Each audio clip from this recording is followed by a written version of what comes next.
રાજકોટમાં રહેતી અને ભણીતીની સાથે અમરનાથ પાર્કમાં રહેતા શખ્સે 5 વર્ષ દરમિયાન ધમકી આપી હતી અને વારંવાર દુષ્કર્મ આચરતા અંગે ભક્તિનગર પોલીસ મથકમાં ફરિયાદ નોંધાવતા આવી રહી હતી. પોલીસ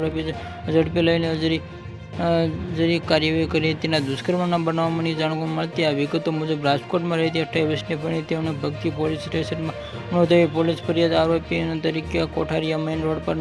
વિનોદનગર કરોટી પાસે અમરનાથમાં પાર્કમાં રવિ દાદાભાઈ મકવાણા નામનું આવ્યું છે. ભણીતીની પોતાની ફરિયાદમાં જણાવ્યું કે આજથી 5 વર્ષ આરોપી અને રવિભાઈને પ્રકાર તેનો મોબાઈલ નંબર મળી લીધા હતા અને બાદમાં તેણે કોલ રેકોર્ડિંગ કર્યું હતું અને ભણીતા સાથે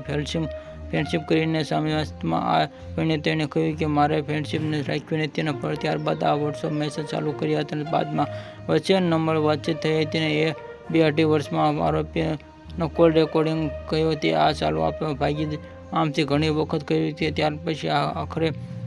થશી આવી ગયો હતો અને તેણે પ્રેસથી ભણીતાનો ફોન લઈને પોતાનું વોટ્સઅપમાં કનેક્ટ કરી લીધું હતું અને બાદમાં તે જતો રહ્યો હતો. બાદમાં રવિ ક્યારેક બીજા મોબાઈલમાં મેસેજ કરવા લાગ્યો હતો અને વોટ્સઅપ કોલ રેકોર્ડિંગ કરતો હતો અને થોડા સમય પછી બાદ રવિ ફોન કરી હતો ત્યારે હતું કે આ ઘરે આ શું બપોર ઘરે આવ્યો હતો. સંબંધ બાંધો કહ્યું કે ધમકી આપી દીધી મારી વાત નહીં માને ત્યાં સુધી દીકરીઓને પતિને તથા તારા ભાઈને મારી નાખીને બાદમાં ત્યાં 3-4 વખત ભણીતાને એકલા હાથ ઘરમાં આવી જબરજસ્તી કરી હતી અને ડરના લીધે ફરિયાદમાં વોટ્સઅપ પર પોતાના આ સંબંધિતમાં કોઈ પણ સાથે આ મસ્તીના વાત કરીને તેના નંબર